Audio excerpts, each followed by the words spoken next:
teaching for 5 years. I like to think of myself as a real feminist and a fake academic because I've done women's rights work for so long, and I've only been in academia for 5 years. So I tend to privilege my passion over my profession. I don't know if that makes any sense. But It does, and it shows the true mark of creativity, I'll say. Well, without further ado, I'd love for you to go ahead and begin sharing us your presentation that we've been so anxiously awaiting. well, thank you.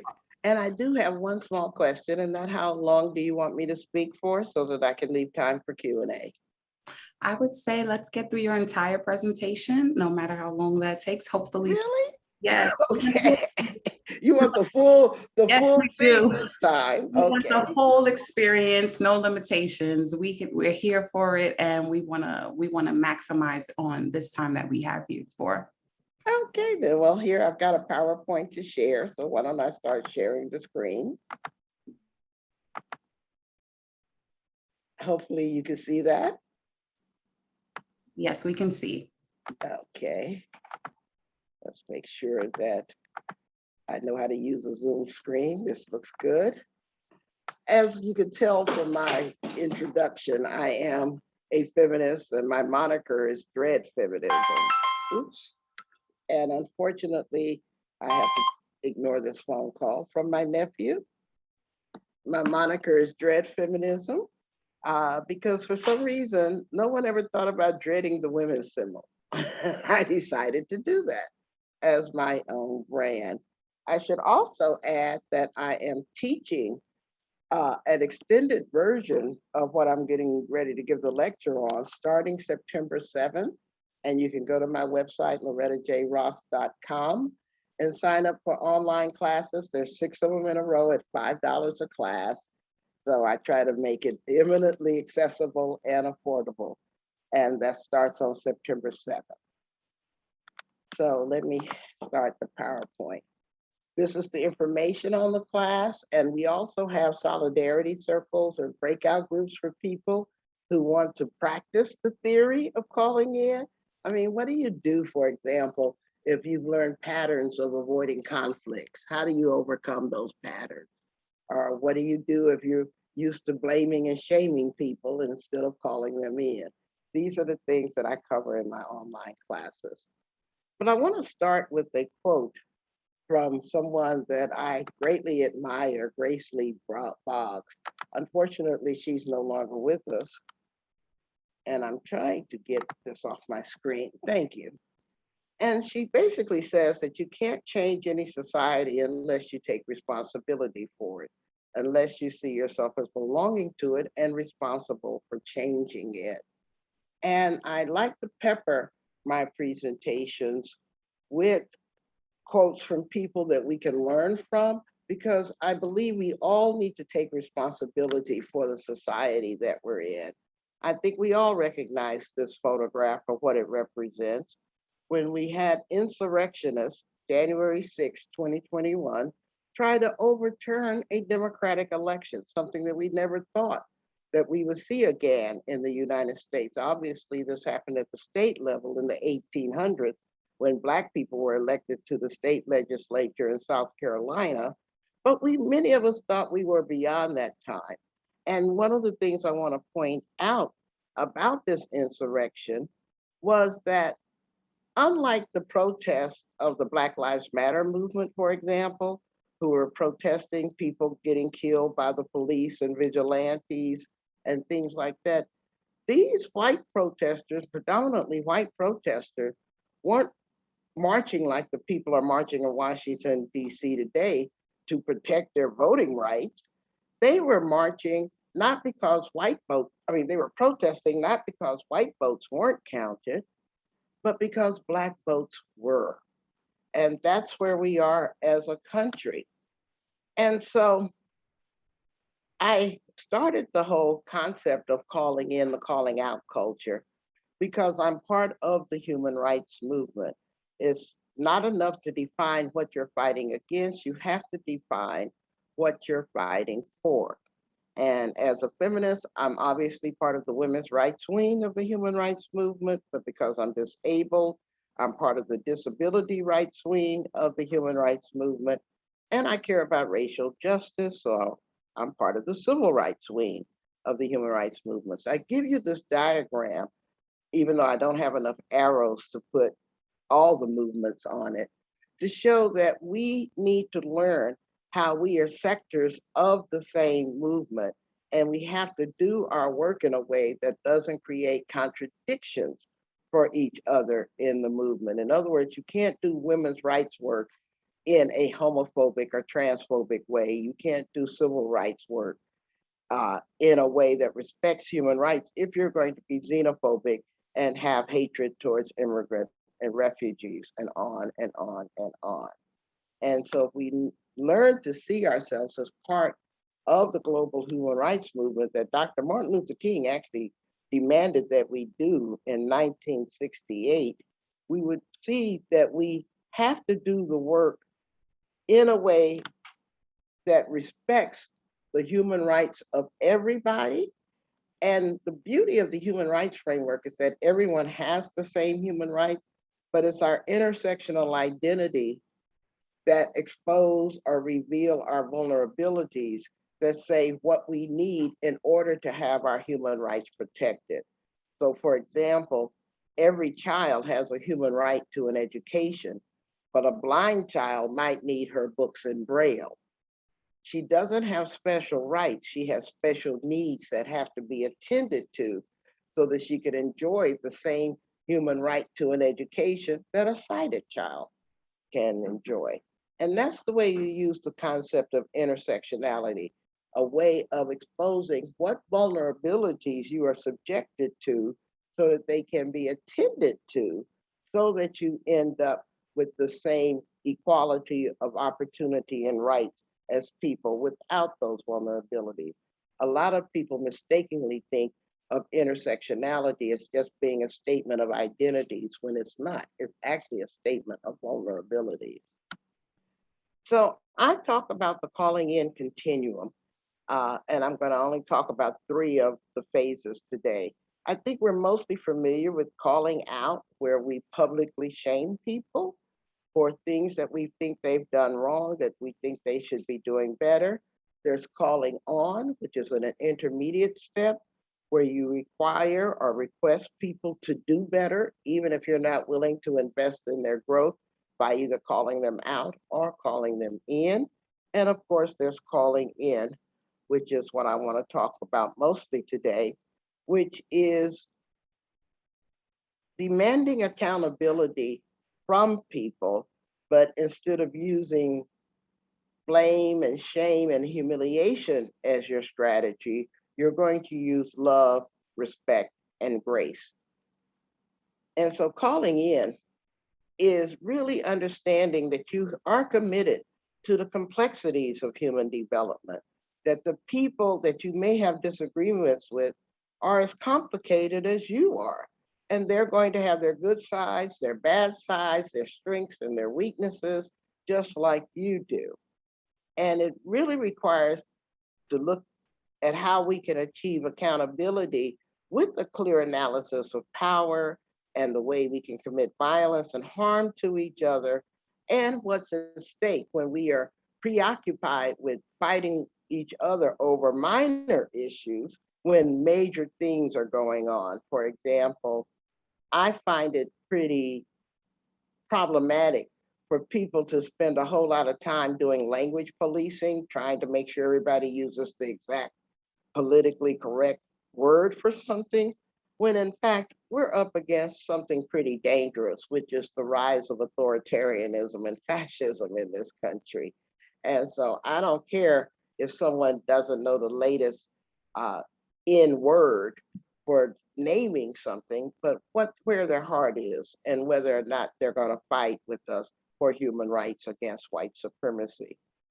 And again, we need to model and be an example for what is possible when we center a positive vision of the world we are fighting for.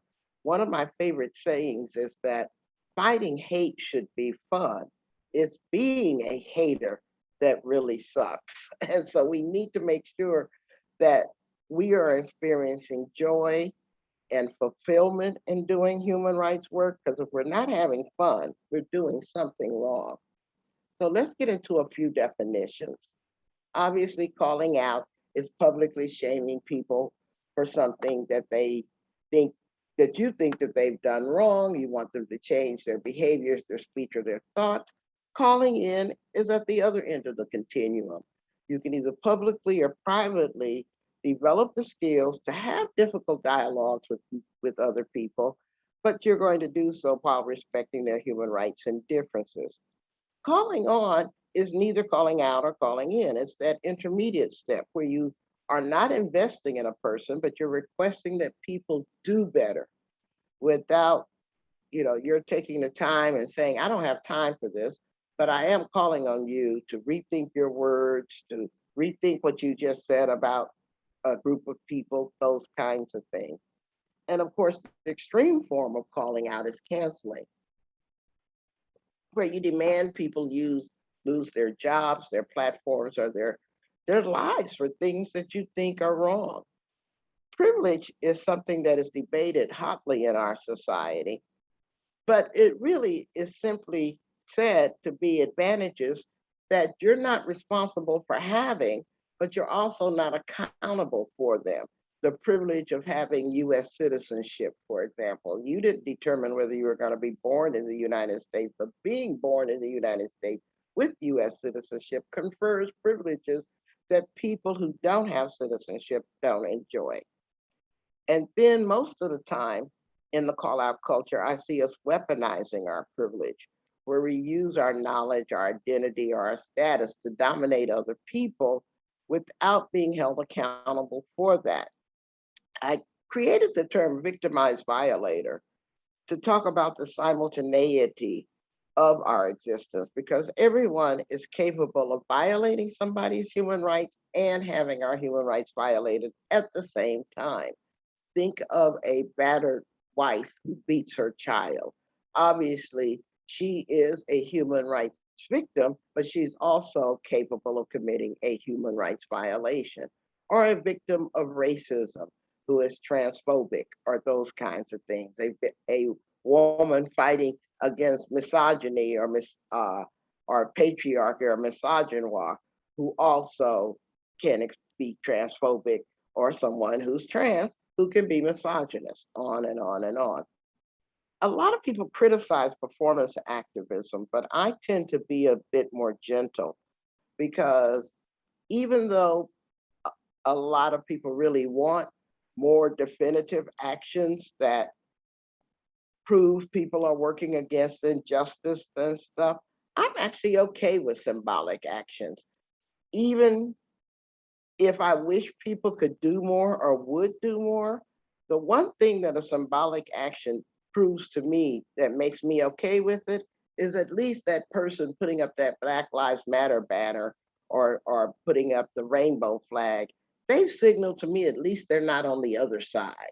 They are not an opponent. They are not an enemy.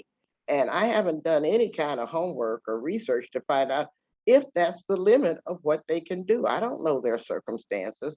So I tend not to be judgmental about what people call performance activism, because if you don't have the data and the facts to back up your judgment, you're just being what I call an identity bully or something like that, where you're trying to use your political perspective or your identity to silence or dominate other people, to claim a certain particular victimhood stance as a source of your power.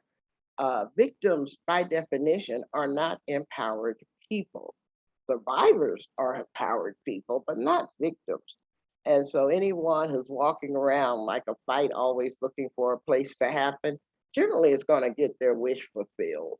And they are constantly defining themselves as a victim of someone else's actions, instead of taking charge of determining how they're going to seek accountability in a way that builds their power rather than humiliates or shames other people.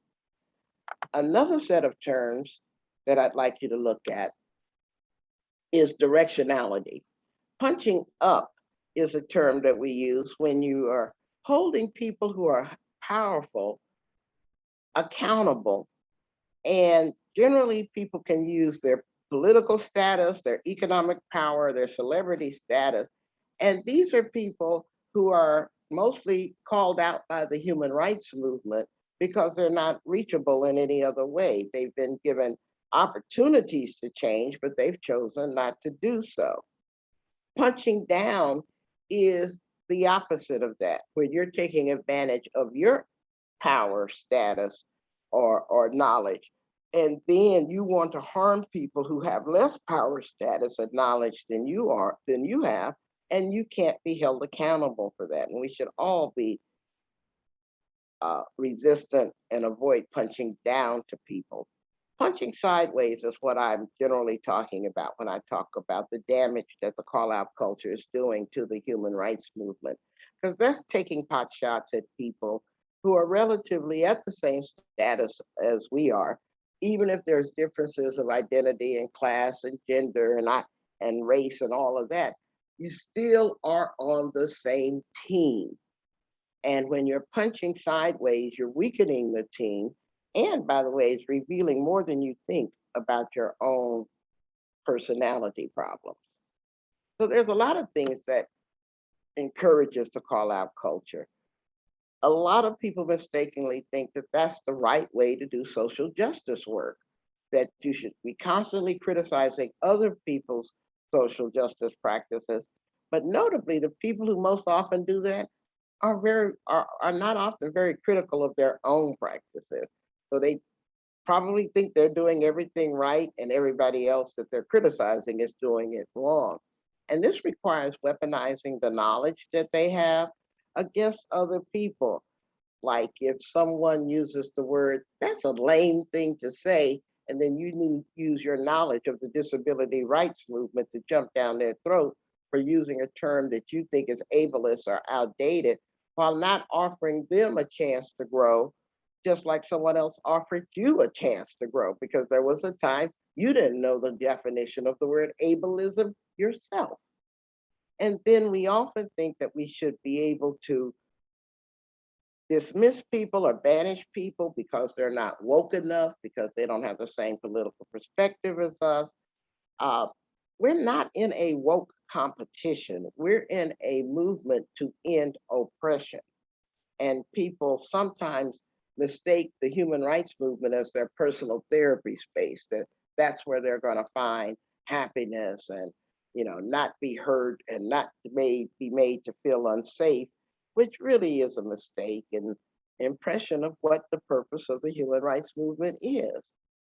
The human rights movement is designed to end human rights violation and oppression. It is not the place for you to say, I want to feel safe. I don't want to feel uncomfortable. I don't want to feel stretched or pushed or anything in how I think about the world. And unfortunately, we see a lot of traumatized people within our movement thinking the purpose of the movement is to address their trauma. The purpose of the movement is to stop the traumas from occurring in the first place. And a lot of people use social justice work to boost their ego or improve their standing in the community. We call this virtue signaling, where you're trying to signal to other people how virtuous you are, how politically astute you are. I see this a lot among white people where they get into a whiteness woke competition, where they want to call out other white people for not being sufficiently woke. And then they signal this to all the Black people they know as if they've got, racialized credentials or something that we're supposed to be impressed with. But I frankly believe that the more you need to signal how woke you are really indicates how unwoke you really are. And so it doesn't really work. It often backfires and doesn't send the signal that you think it's sending. And then, of course, we, based on the internet and based on people's mistaken impression of how you do social justice and human rights work, they think that the only way to work with somebody is to have politically pure opinions. And people who don't share those opinions with you can end up being shamed or ideologically bullied because they don't. All of these form the calling out culture. Now, there's a reason why calling out culture is being so sharply criticized right now, particularly by the right wing. And Ta-Nehisi Coates points out that any sober assessment of this history must conclude that the present objections to cancel culture are not so much concerned with the weapon, but as the kind of people who now seek to wield it. Until recently, cancellation flowed exclusively downward from the powerful to the powerless. But now, in this era of fallen gatekeepers, where anyone with a Twitter handle or Facebook account can be a publisher and call you out, banishment has been ostensibly democratized. And so, what the world is reckoning with now is that you don't have to have a position of power. You don't have to be an editor at a newspaper. You don't have to be a celebrity or somebody known in the media in order to call people out. And sometimes what we're finding within our institutions, particularly within corporate America, is that a lot of these call outs are happening internally, not externally. And a lot of C suite managers and college administrators and presidents are finding out that, my God, the people who are calling me out are on my payroll. I'm paying these people. And yet I'm in the crosshairs. I'm being held accountable. I'm being attacked, et cetera, et cetera. And I would argue that that is not the best way to create the change that we want all the time. It does work, as I say, calling out is what the human rights movement does. That's what we're known for.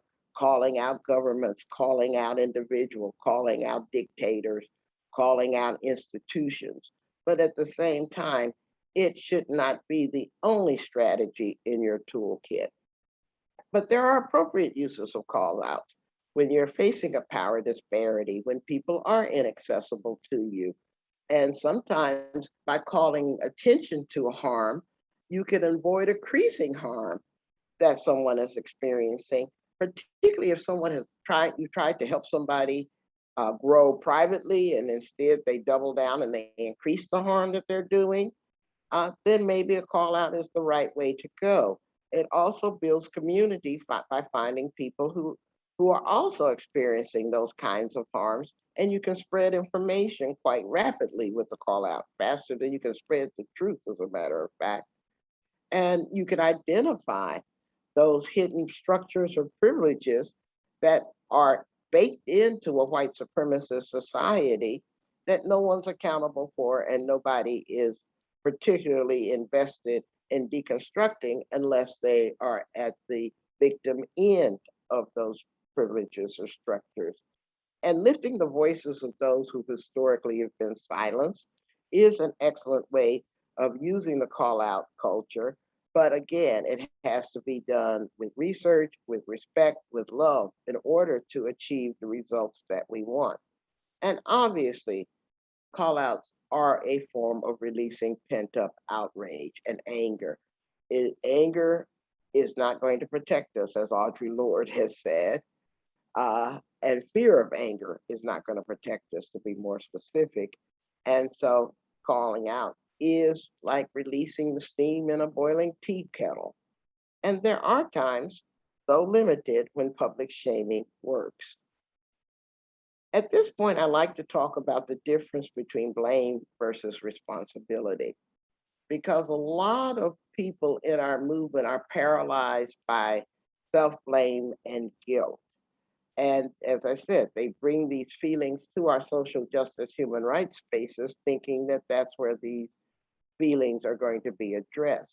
But the reality is that no one alive can be blamed for the system of white supremacy that we're in, but we all bear responsibility for ending it.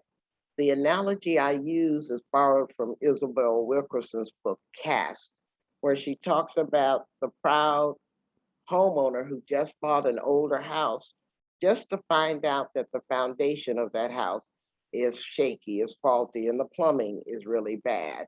Now, that new homeowner can't be blamed for the condition of the house because they didn't neglect the plumbing or the foundation before they bought it.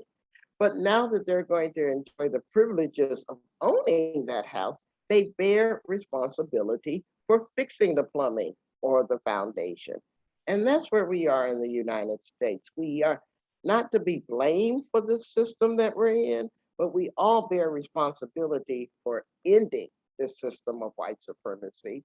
And because we enjoy the privileges of the system, we enjoy, for example, the right to purchase cheap goods that are based on the exploited labor of people in the global south, for example. How are we going to be accountable for that, even though we didn't create the system?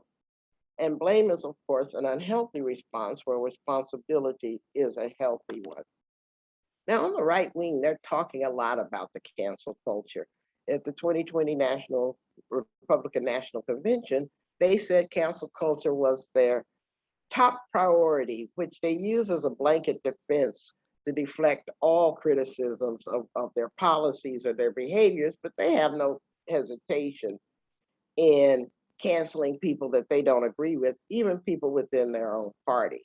I mean, think of what they do to Republicans who don't agree that Joe Biden won the election, for example.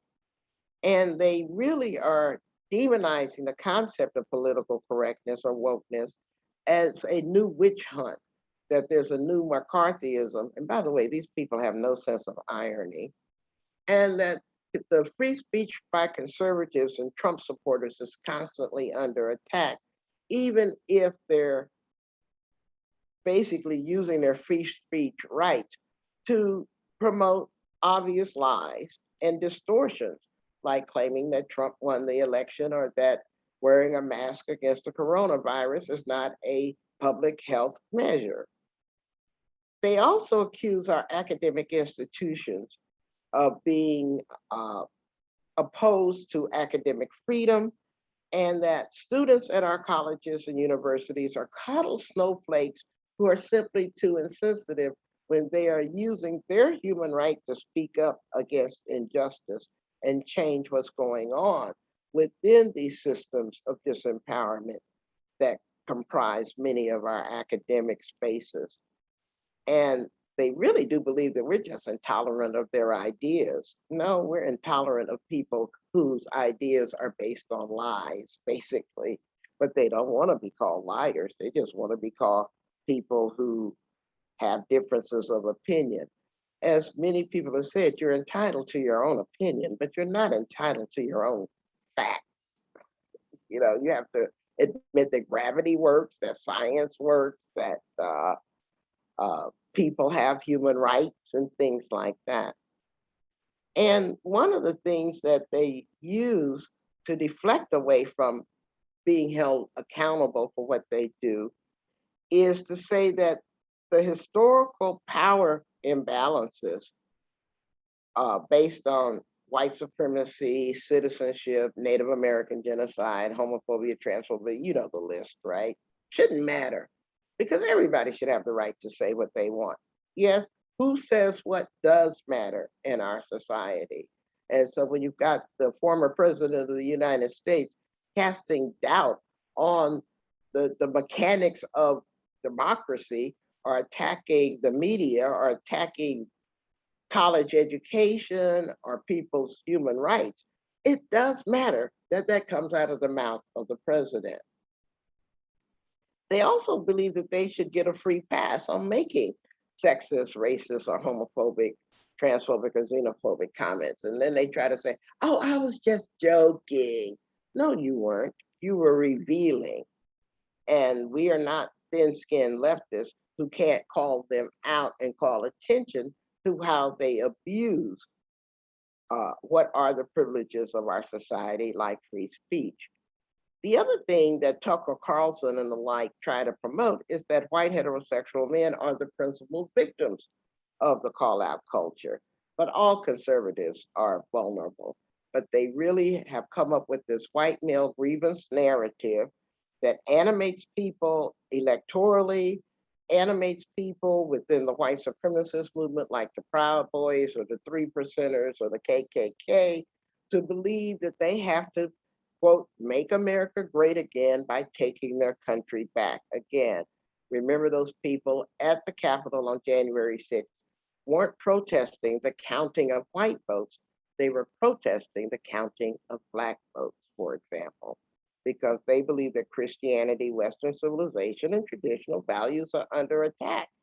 And of course, they really get hot under the collar when we use the call outs to criticize US allies or corporate human rights violators.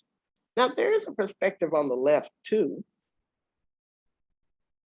We correctly, I believe, identify that it is the right that has mainly used the call out culture, starting with the Salem witch hunts and things like that. But particularly in the 1940s and 50s, in response to the Cold War between the United States and the Soviet Union, you had Senator Joe McCarthy start anti-communist persecutions and accusing many Americans of being communists or communist sympathizers, and this led to their cancellation, costing them their jobs, families, or like the Rosenbergs, their lives.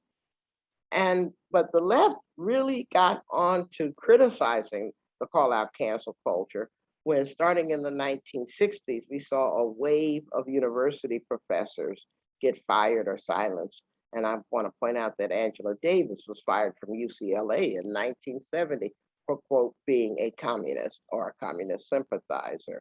And there's continuing campaigns like the attack on critical race theory, but also individualizing it to professors to get them fired or not hired because of their political stance in support of human rights and social justice. And this one professor was fired from a tenured position at Drexel for just challenging the concept of white genocide. Says white people are not under massive attack in this country, and he was white, and he said that. And of course, he got accused and fired for white anti-white bigotry. And a Black woman was fired from Excess Community College for simply saying that Black Lives Matter on Fox News. And of course, we're used to the call out culture by the right, particularly when it comes to cultural work, like the movie The Passion of Christ or the Chronicles of Narnia, which kind of pisses me off because I really wanted to see what happened to that bear, or even calling for Harry Potter to be censored. They were targeted by Christian nationalists for censorship. Rap music, rock and roll, we're used to them coming after but that culture that they don't agree with, kind of like criticizing Colin Kaepernick for taking a knee to protest police violence. That was them using the cancel culture. He still does not have a job in the NFL, yet they claim to be the protectors of free speech. Sometimes we find on the left that public shaming is the best and the only way to reach inaccessible people's human rights. And we promote a concept that I invite you to explore further if you'd like, called democratic speech environments, that talks about free speech not being free. Free speech has consequences. Words do have the power to wound, and they have the power to reinforce social inequalities. Democratic speech environments was created at Hampshire College by Christopher Tinson and Javier Benavente. And I would encourage you to Google that and find their wonderful essays on the topic. But as Ta-Nehisi pointed out, the only time callouts got criticized by the right was when the previous victims of oppression started using it to call people out, to punch up. And mainly the left believes that this whole attack on the cancel culture, the call out culture, is really about holding on to power, even as this country's demographics change. There's a certain part of the white population that has realized that a one man, one vote system no longer can protect their permanent power because they are simply outnumbered and basically outvoted. And of course, when you're trying to speak up on certain issues like supporting Palestinians or criticizing Trump family members, then the whole call out mob really comes after you. But I'm saying that calling out is not always our best strategy because it can frequently be very toxic. First of all, it creates a ideological contradiction. How can we call for abolishing the prison industrial complex at the same time we want to use its tactics on each other? The punishment, the exile, the shaming, the blaming, the dismissal, the disposability of human beings. It also discourages people from wanting to join the movement. Why would anybody want to join a movement that makes them feel worse about themselves than before they joined the movement? And it is counterproductive because if we have a culture where people are punished for telling the truth, well, you've just encouraged people to lie. So, how in the world are you going to achieve accountability when your tactics increase the likelihood that people will lie rather than admit that they've made a mistake or they need to rethink a position or all of those things? And it does drive people away from the movement, and it does weaponize privilege, as I talked about it, and weaponizes language, and it does thwart the concept of accountability. And when you can't hold people accountable in a loving and just way, you're actually increasing the harm rather than the healing that you're trying to create. And then when people are called in or out, what generally happens is that their lived experiences aren't believed and they get gaslighted. I mean, there's a reason in Uncle Frank's history, for example, why he says those racist, sexist, and homophobic things. And if you're not willing to listen to Uncle Frank's reasons, then he's going to feel like you're gaslighting him, dismissing him, and there's no way to establish any kind of common ground or conversation, even invite him to a conversation if the first signal you sent is that you're not going to believe anything he says and you're going to devalue his entire life experience. And it isolates people instead of uniting them. And I think the most damaging effect is that it makes people who should be joining our movement feel very cynical and very hopeless because we are creating the perception that nothing can change. One reason that calling out gets so toxic so quickly was analyzed by YouTuber of ContraPoints, Natalie Wynn. She talks about the 7 stages of the call out cancel culture magnification. Let's say somebody named Joe at one of your recent meetings said something that somebody thought was racist. Well, that person's going to call Joe out and say, Joe, what you said was racist. And they're using a presumption of guilt. Whether or not Joe's comments were actually racist have not been investigated, have not been proven. It could just be one person's opinion or a couple of people's opinion. But there's a presumption of guilt instead of presumption of innocence. Because somebody said Joe was racist, then Joe must be what that person said. And that quickly gets abstracted so that it shifts so quickly from Joe said something was racist into Joe is a racist. And that's essentialism, where it's attached to Joe's moral character. And so instead of giving Joe a chance to rethink his words or come at it another way or explain what he meant, instead Joe is now being mobbed because the perception is not only that did Joe say something that was racist, but Joe is fundamentally and irretrievably a racist. And the people making these kinds of quick judgment accusations are quite often using a pseudo-moralistic or a pseudo-intellectual basis. I know what racism is. I know Joe is a racist. I know because I'm a victim of racism and I get to be the ultimate decider of what is racist and what is not, blah, blah, blah. No evidence, no proof, no anything. And then this is based on a system of dualism or false binaries, that there's good people in the world who need to fight the bad people in the world. I'm right, you're wrong. I'm straight, you're gay. Yeah, I'm cis, you're trans. I'm good, you're evil, on and on and on. And these false binaries are actually the feature of white supremacy because they don't allow nuances. There's pursuit of perfectionism that is really a characteristic of a particular culture that we live in. And then once Joe has been called a racist, then attached to Joe's character is unforgivability. We will never forgive Joe for being a racist, no matter how Joe wants to walk back his words or explain himself. Actually, we're not going to even give him a chance to. We're just going to assume that he is a racist. We're not going to forgive him for it, nor are we going to ever forget that that label was attached to Joe. And then once that label is attached to the poor Joe who said the regrettable comments, Joe now gets political cooties. He is contaminated. And if you hang out with Joe, he'll infect you with his political cooties. So if you come to the defense of Joe, then you must be a racist too. And if you try to cite Joe's work, well, then you are citing a racist. So you must be a racist too.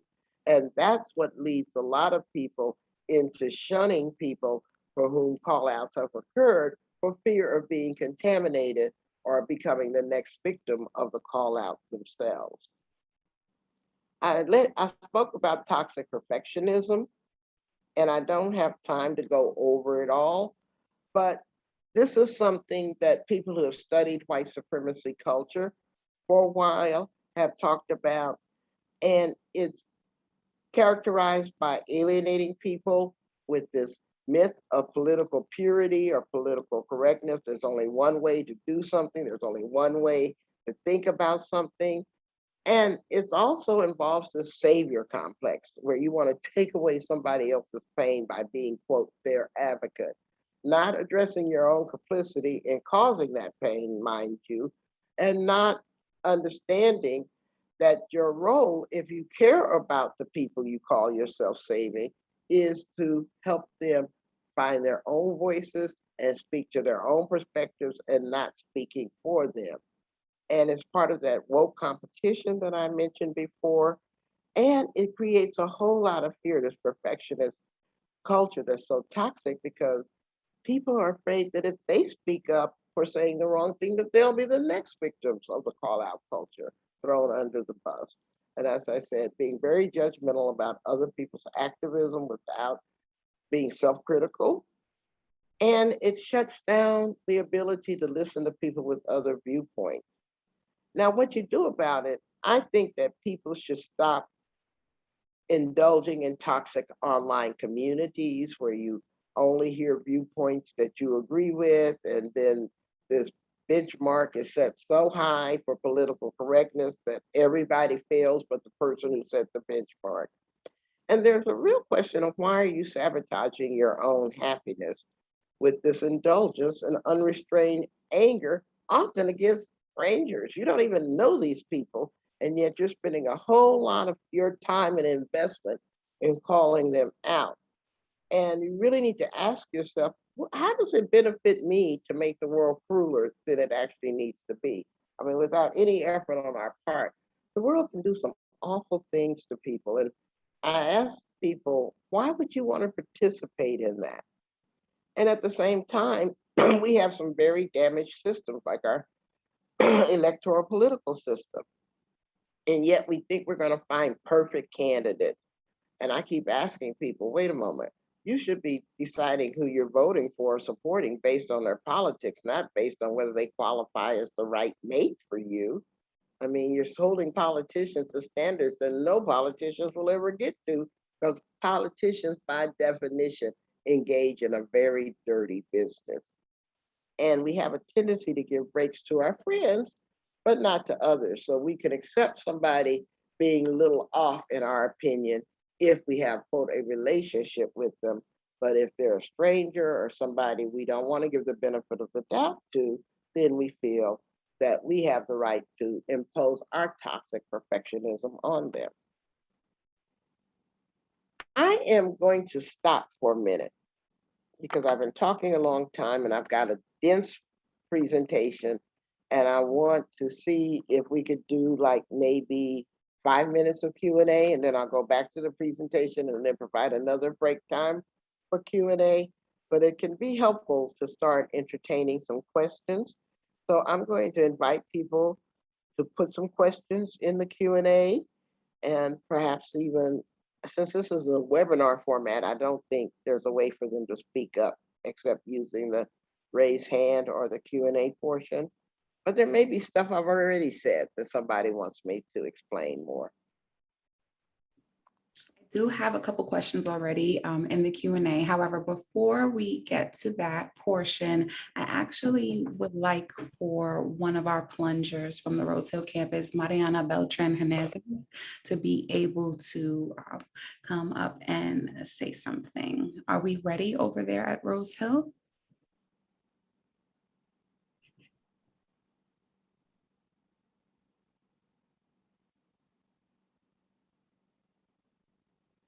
While we're waiting, I'm going to say I'm taking advantage of your offer to do an in-depth presentation. And so given that, I'm going to provide time for people to interrupt and ask their questions and process. Okay, well, while she gets ready, I do have a question here that we could ask. Do you think it is the responsibility of marginalized people to call in rather than out, even when that person being called in and out is directly harming them? It's not the job of victims to see to the healing of the people who are abusing them. That's not their job.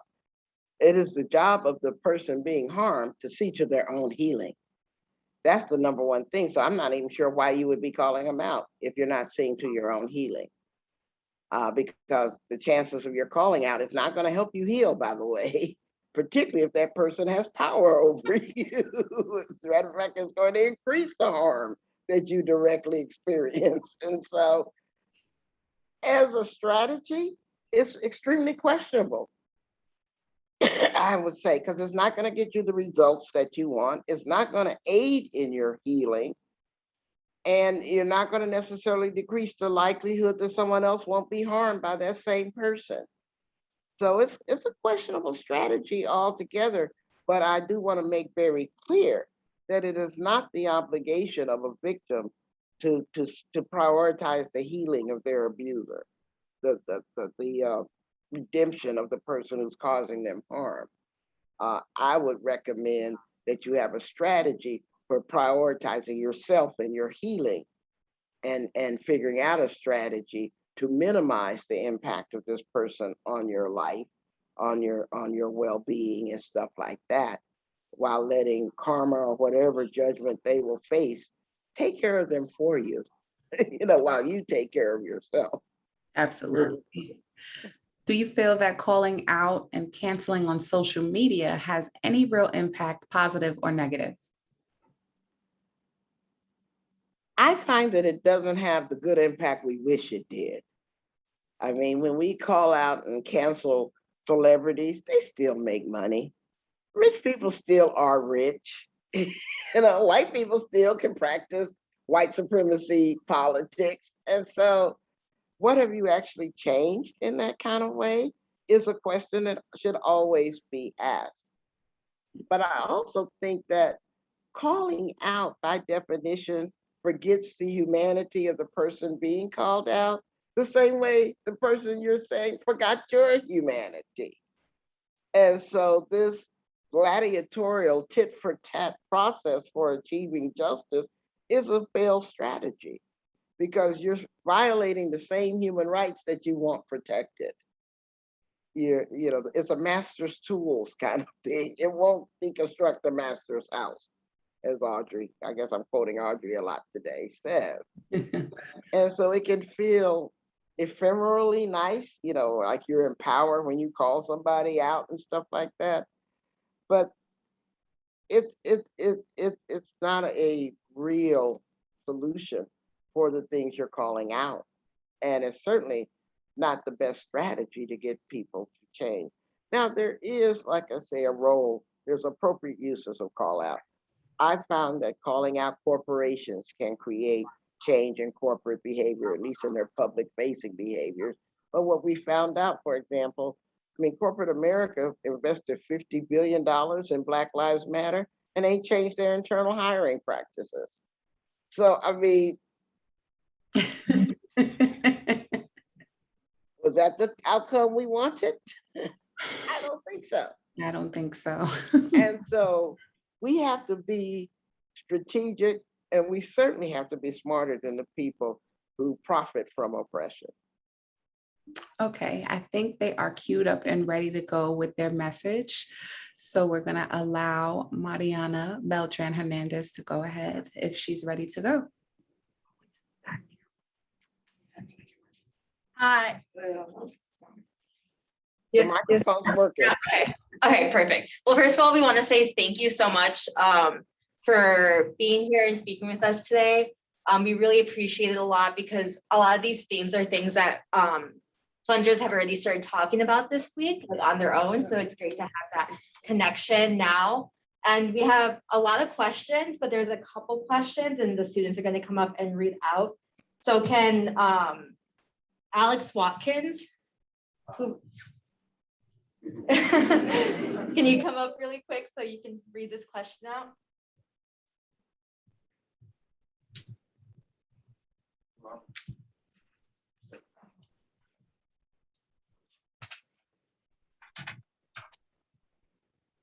Even though misinformation or lies can hurt people on a small and often large scale, who should determine what can and can't be said? Do you trust that these regulators of speech will remain noble in their intentions and not use this power to the detriment of truth and objectivity? If I understand your question correctly, you're probably talking about social media platforms like Facebook and Google, or did I misunderstand your question?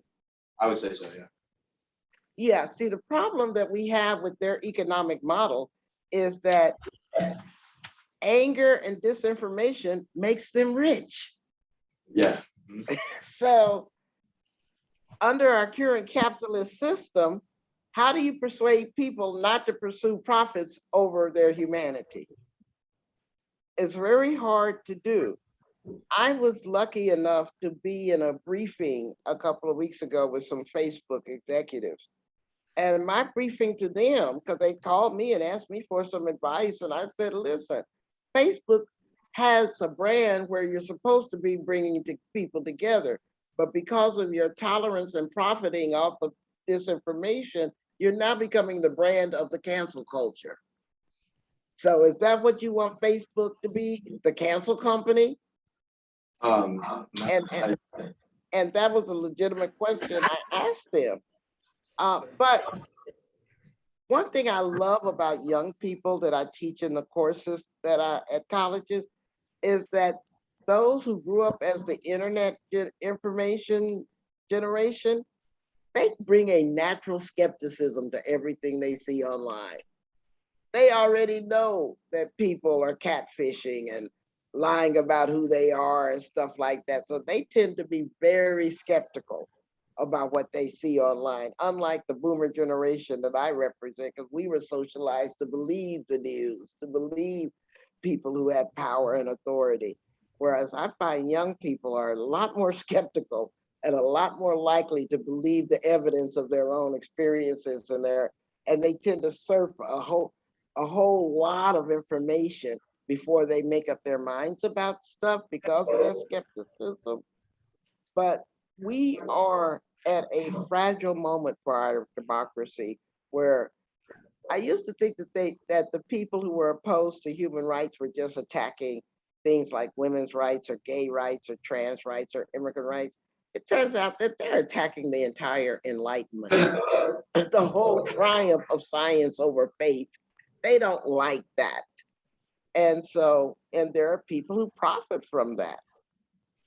And unfortunately, trying to hold our social media platforms accountable for them creating an economic model that profits from hatred. Let me give you an example. Every time a call out happens over Facebook or Google and it reaches 1 million likes or clicks, Google or Facebook just made $400,000. So They love the fact that people put out bad information and then a couple of 100,000 people jump on them and they start this whole shitstorm about this information and stuff. They are laughing all the way to the bank. And so one of the things I talk about is how we have to have different interactions with social media. Let's stop being the unpaid interns for Facebook. Let's really start talking about how we're going to hold them accountable and disengaging with these social media platforms or using them in a different way. In my classes, I talk about things you can say online when you see disinformation or a call out happening. There are things you can say like, well, you know, I used to think that, but now that I've got more information, this is what I think. Or can we take this conversation offline so that we can have a more civil conversation? There's a lot of ways to interact online in a call-in way as opposed to a call-out way. Thank you. Thank you very much. We have one more question here at Rose Hill before we go back to Lincoln Center. So one of our hunters, Justina, is going to come up and ask her a question.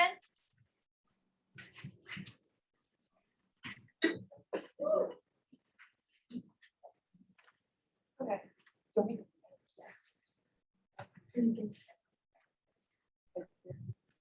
And back. Oh, So she can see. wait. I can see me. Okay, hi.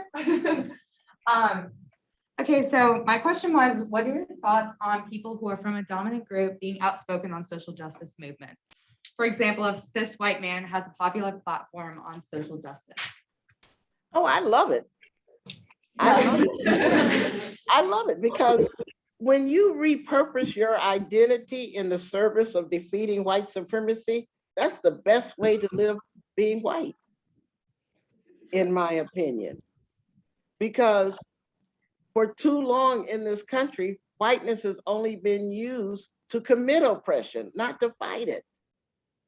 And so when people are standing up and repurposing their identities to fight oppression, even if they do it badly, I applaud them because it's all part of our learning curve. For example, everybody celebrating, well, not everybody who cares about our democracy celebrated the election of Joe Biden, even though he wasn't the perfect candidate. He probably isn't the person any of us would have chosen or I thought about becoming president. But what was interesting about the electoral results of the Biden candidacy, I think was overlooked by the majority of the media. Every white demographic voted for Trump, as historically had been done since the founding of this country. Every white demographic has voted for white supremacy electorally, except one this time. The 18 to 29-year-olds, 26% of them voted for Biden. They were the first white generation to break with white supremacy electorally. I think that's significant because once we've got your kids, we've basically won the war. It's kind of like, the best revenge is to take what your enemy has created. And when I say we first got them through the rap, through the culture, through the cool, and now we got them at the ballot box. That's why they have to do voter suppression, because it's not just about suppressing Black vote, it's about suppressing young white votes, suppressing the women's votes, suppressing immigrant votes and gay and trans votes. Anybody who's not a white male Republican, they want to suppress. And so these shifts are subtle, and you have to be paying close attention to how cosmic they really are. But I really do like white people standing up against white supremacy. Hell, y'all created the system. How the hell else is it gonna be taken down? Because if Black people and people of color could have deconstructed it, it would have been done, gone. You know, so it's gonna take every race, every generation, every gender. It's gonna take all of us working together to change this system. So I have no problem calling out white supremacists and fascists. I love calling them out.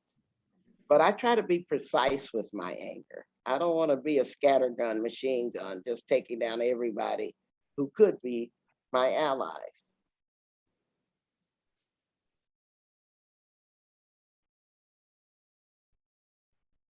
Okay, I see we have someone ready at Lincoln Center. If you could let us know your name and go ahead with your question. Yeah, first of all, thank you so much for speaking with us today. I've really appreciated this conversation that we've had.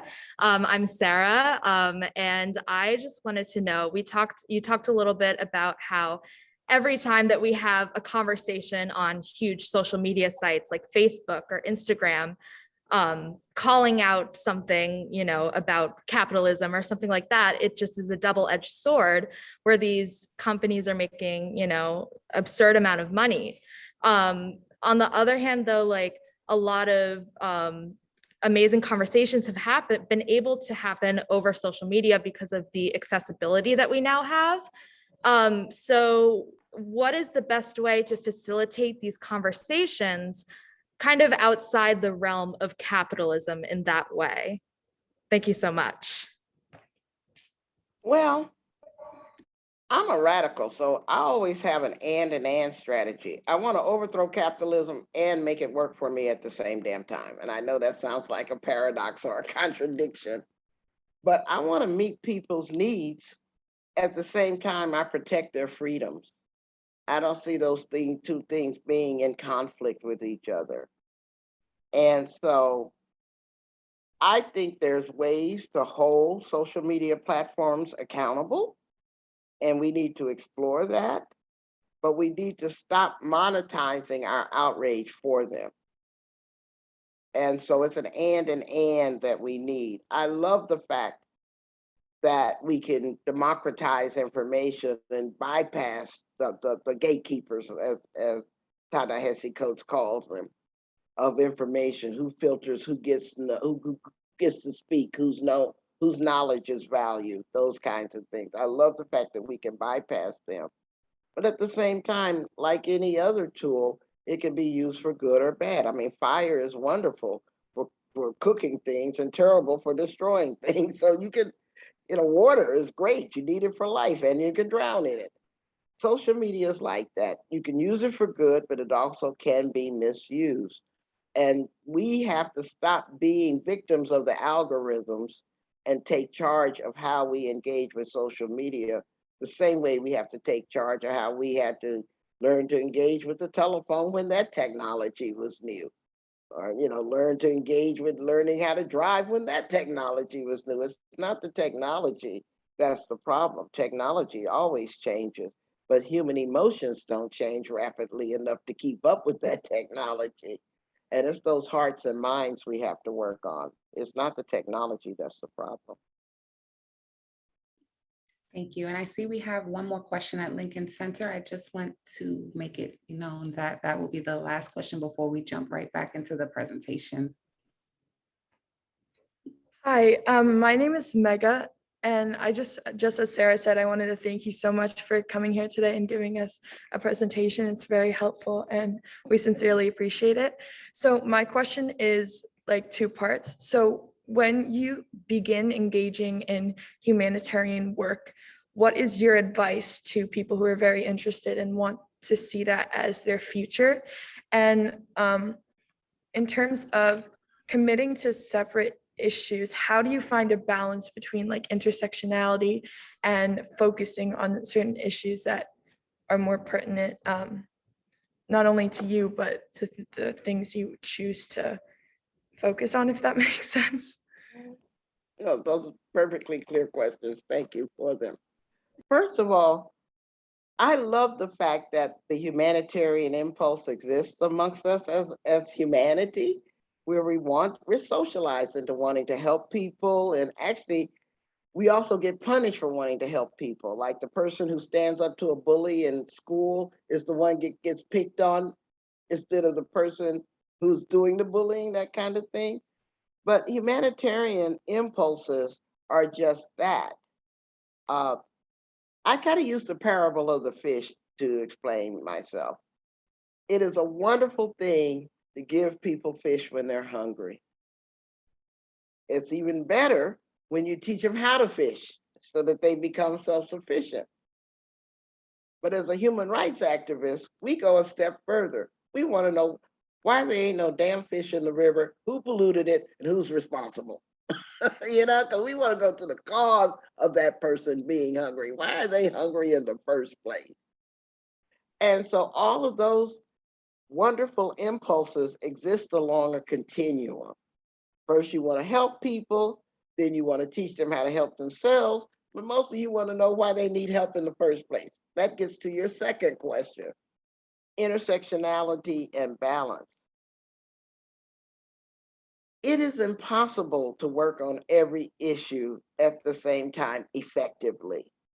So you need to decide which issues you're going to prioritize that most affect you sometimes, or most affect the people you care about, and focus on that. There's nothing wrong with focusing. The question that I raised in the human rights portion of my presentation was make sure you focus on your issue in a way that doesn't cause a contradiction for someone focusing on another issue. That's also part of the human rights movement. So for example, I can't fight for women's rights or feminism in a way that's homophobic without creating a contradiction within my own movement. I can't fight for trans rights in a way that's misogynist without creating a contradiction within my own movement. I can't fight to end white supremacy and racial injustice in a way that's xenophobic. And so focus is good, contradictions are not. And so don't expect yourself, again, that's that kind of perfectionism thinking, that you're going to be able to work on everything at the same time with equal effectiveness. That's just not humanly possible. But you get to decide which causes, which issues most move you to take action. And it's not what you do so much as how you do it. Work on your issue in a way that lifts the entire movement rather than working on it in a way that brings other parts of the movement down or into conflict with you.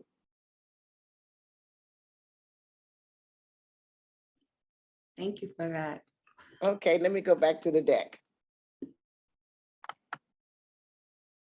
By the way, how much time? I was allotting 2 hours for this, but I'm not sure if that's the time frame y'all are working from. How do y'all feel? We feel good. We have snacks over here and we're okay. We have Okay, then let me keep. snacks and we're tuned in. Okay, then, and I hope I'm not boring people or saying, oh, I wish I had done something else with my Saturday. Well, let me pivot and talk about what you do about the call out culture. And it starts with understanding your circles of influence, or I call it the don't waste, or the don't waste your time strategy. I think that most of us who are in this conversation right now represent what I call the 90 percenters. It's not that we're 90% of the country in numerical status, but I believe we have a high degree of political unity with each other. And that's what makes us 90 percenters. 90% of our worldview overlaps with the majority of the people who would be in this conversation right now.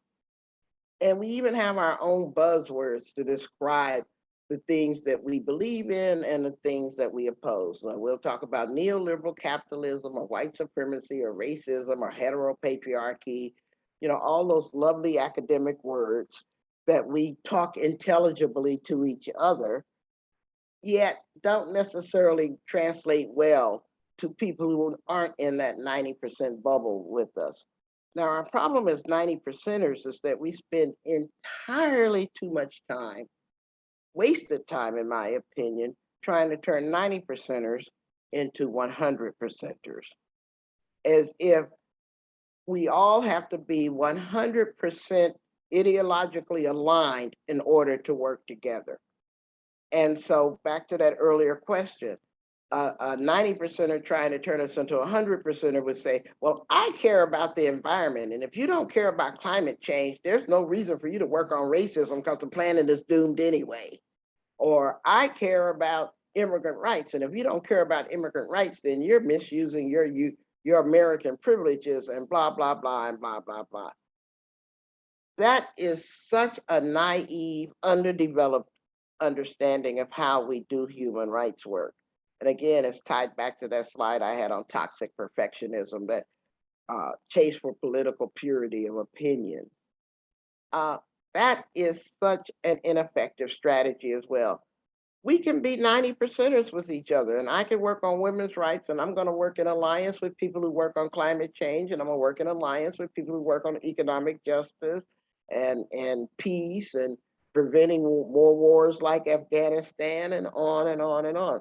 It is very possible and actually welcome to care about many different issues at the same time, even if you focus in on those that most move you. I mean, I got into women's rights because I'm a rape and incest survivor. I had a baby at 15 through incest, which was not my idea of how to become a mother.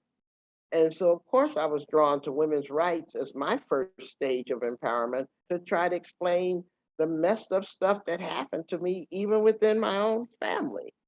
But that doesn't mean that someone else entering the human rights movement as a climate refugee has a less legitimate entry point than I have, and on and on. Outside of the 90%ers or 75%ers, these are people who don't share the same level of high unity of political perspectives that we have, but they share a lot of our values. And so for me, a 75%er, because I'm a feminist, I would consider the Girl Scouts, for example, my allies, because they believe in girls and women's empowerment. I believe in girls and women's empowerment. So yes, I would consider the Girl Scouts my allies as a feminist. What they don't necessarily agree with is the political perspectives that I have as a 90%er. For example, I've yet to see anybody lead a Girl Scout troop to defend an abortion clinic, although I wish they would, you know?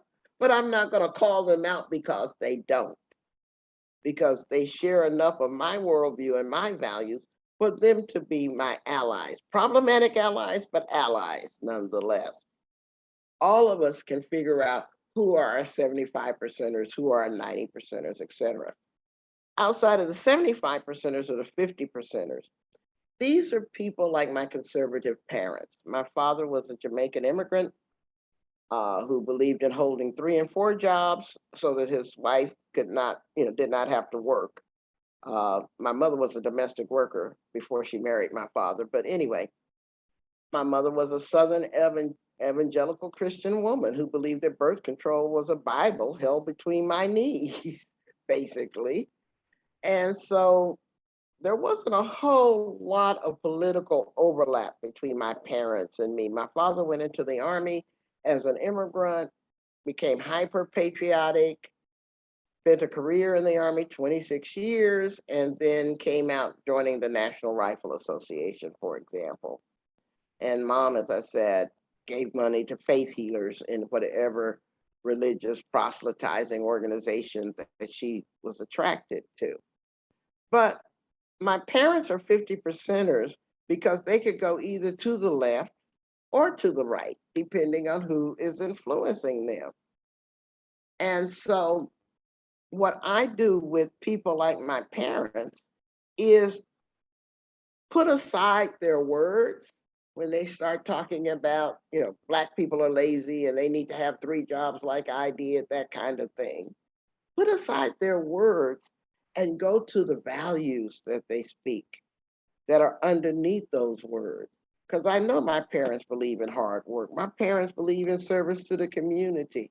My mother, for example, in the 1950s, started a Black Girl Scout troop because we weren't allowed to participate in the white Girl Scout troop.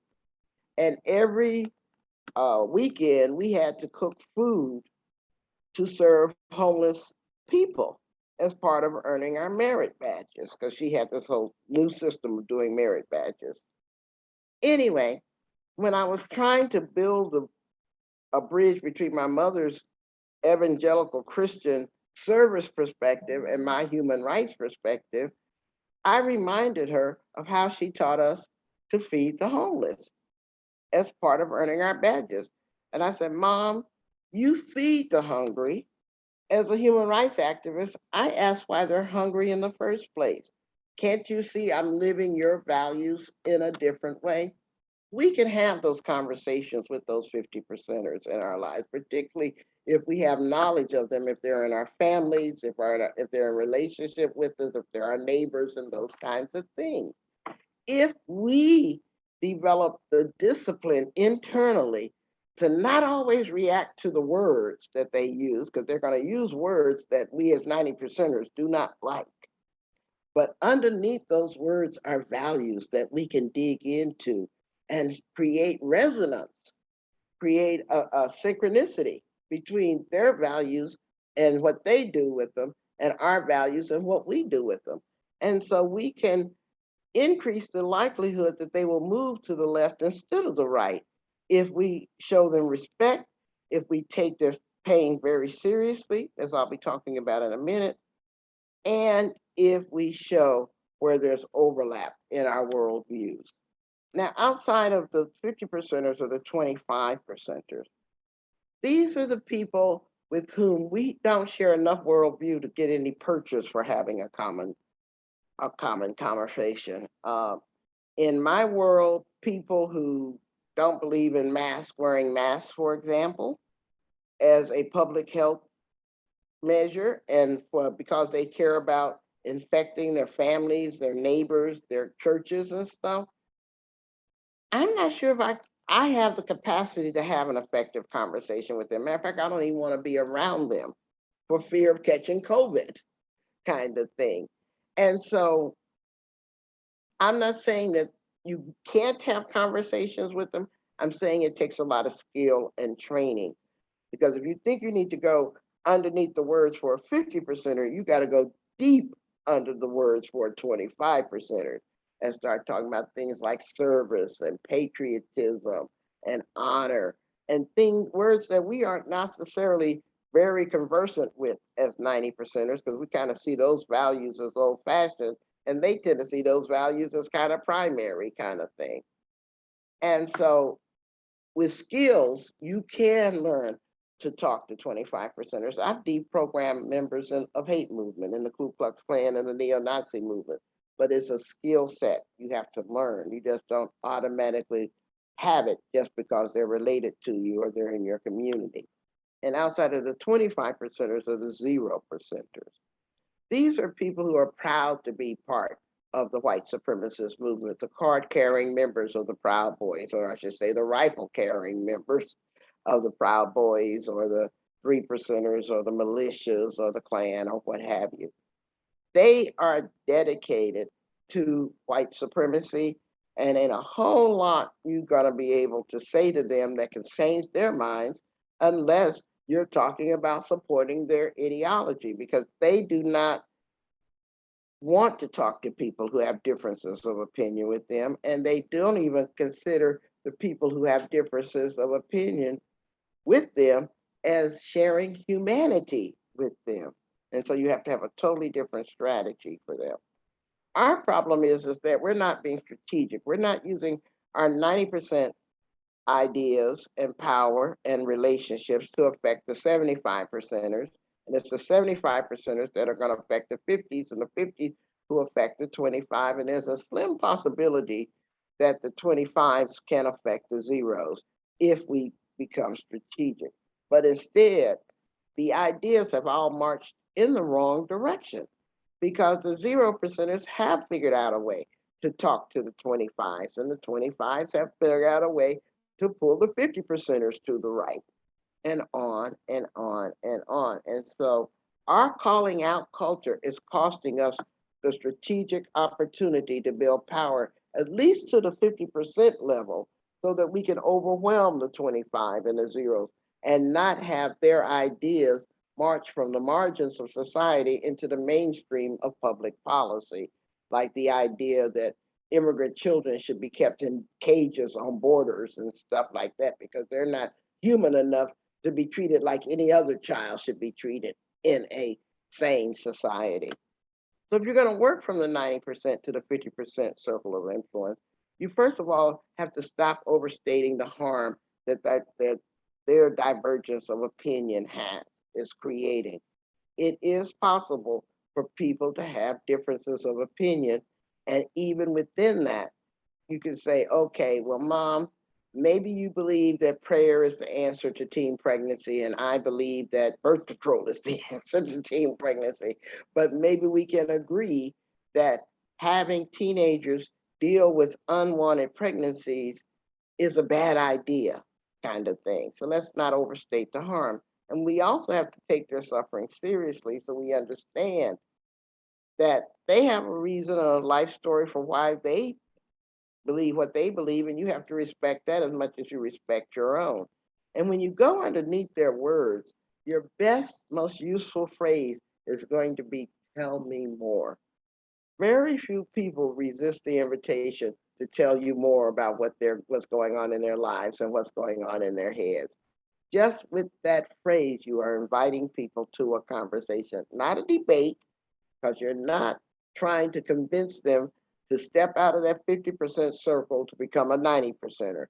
You're talking about what common ground a 90%er can have with a 50%er with a tell me more conversation. And that means that we're going to have to challenge our narratives that are only viewed through a trauma victim lens, that by simply saying that someone who's a 50%er having their 50% ideas, they are traumatizing us, they are raping us, they are doing all this damage to us because they don't agree with us, kind of stuff.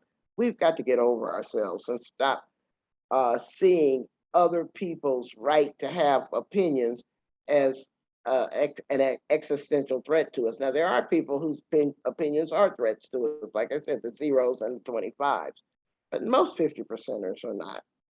And so sometimes once you offer that invitation to a conversation, like through the tell me more strategy, you can actually slide in some facts and give them factual explanations for why they're suffering.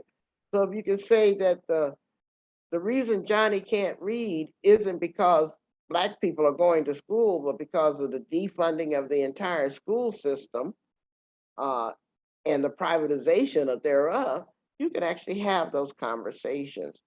But we have to normalize a calling in culture to decrease their defensiveness, because if they feel like they're going to be attacked for their opinions, they're going to shut down and become defensive, and there ends your opportunity for that conversation.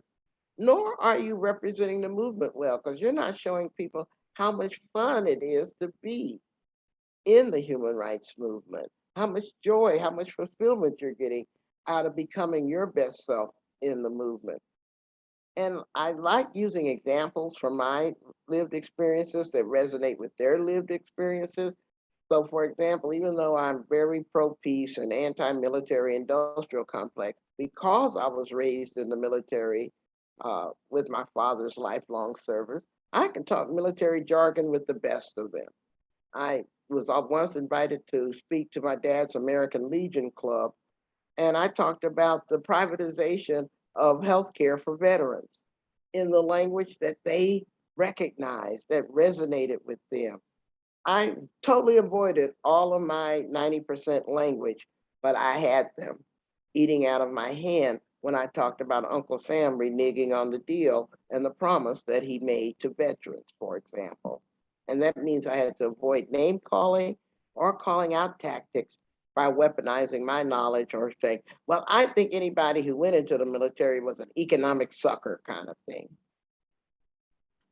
So if we're going to rethink calling out, we've got to avoid that us versus them mentality, be clear on our motives for even wanting to call people in or calling them out. We need to make sure that we're focused on our own strategy and what outcomes we want to work towards and do them collaboratively, always avoiding using shame and ousting as punishment, and valuing the relationships that we can build so that we can build power together. So a growth mindset is required for calling, and a growth mindset is the belief that things can change and you can learn new things. A fixed mindset is the belief that things don't change and you're incapable of learning new things. And so calling in by definition is a growth mindset practice. Basically, a calling in is a call out done with radical love. You're still working towards accountability, but instead of using anger, blaming, and shaming, you're using respect and love. And requires giving each other the benefit of the doubt, making sure that you understand that that person you're talking to that you may disagree with is as complicated as you are. And recognizing that people are supposed to have different opinions, even if they're on the same team. My favorite saying is that when many different people think many different thoughts, but they move in the same direction, that's a movement. But when many different people think the same thought and they move in the same direction, that's a cult. And we're not building the human rights cult. And you need to let go of those cult like tactics, thinking that you're building movement with them, because actually you're trying to impose groupthink on other people, and that's a cult practice. And you have to always remember the broader context. One thing that I'm very intolerant of is people weaponizing people's past as gotcha moments. I mean, I'm sure you've heard about people who tweeted something bad a few years ago, and then somebody uses it as a gotcha moment to claim, well, you said this then, or you did this then. People change, and you have to give other people the opportunity to grow the same way someone gave you the opportunity to grow. And so stop the gotcha moment. There's another way to deal with that. If you find a tweet that somebody said that you thought was transphobic or homophobic or racist, all you have to do is stop and say, I just found this tweet by you. Do you still think that now? And what was going on with you back then that caused you to do that? Invite them to a conversation instead of killing them with an accusation. And this requires using active, loving listening practices and being grateful for the opportunity to learn things together. So if you're going to do calling in, the first step is self-assessment. Analyze how you feel and why you want to call somebody in. What do you want to achieve, through calling somebody in? It does require you to make sure that you're in a healed enough space for a difficult conversation. Are you in a space where you can hold somebody's feelings and opinions that are different from yours? Because if you're still bleeding from your own internalized trauma, whether you try to call them in or call them out, you're going to bleed all over them. You're not going to get any kind of accountability or resolution that you hope to achieve. And calling in also requires that you don't have the magical power to change somebody else's stress through your words. I mean, if we had that kind of magical power to change people, couples wouldn't fight, families wouldn't fight, partners wouldn't fight, students wouldn't fight each other. I mean, really? Nobody can just change another person, but you can offer them love and respect and an opportunity to think about how they want to walk through the world. I'm always talking about my Uncle Frank, but my Uncle Frank is very frequently used to very frequently say very racist things. And so I just stopped him one day with a question. I said, Uncle Frank, I know you would run into a burning building and save somebody if you could, and you wouldn't care what race that person was or whether they were gay or whether they were an immigrant. You really wouldn't care because I know you're a good man, Uncle Frank. So how am I supposed to reconcile the good Uncle Frank that I know you are with the words that just came out of your mouth? Help me understand that, Uncle Frank.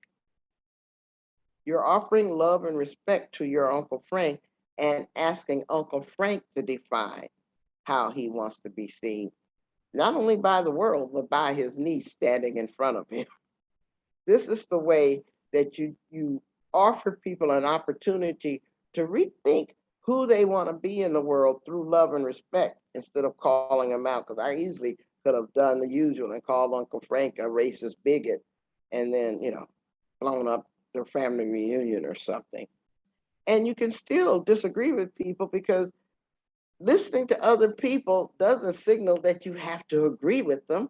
all you're doing is inviting them to a conversation. And the more secure you are in your beliefs, the less threatened you are by other people's beliefs. It's only the very insecure that feel they have to argue everybody else into their belief system because, in a way, they're trying to convince themselves.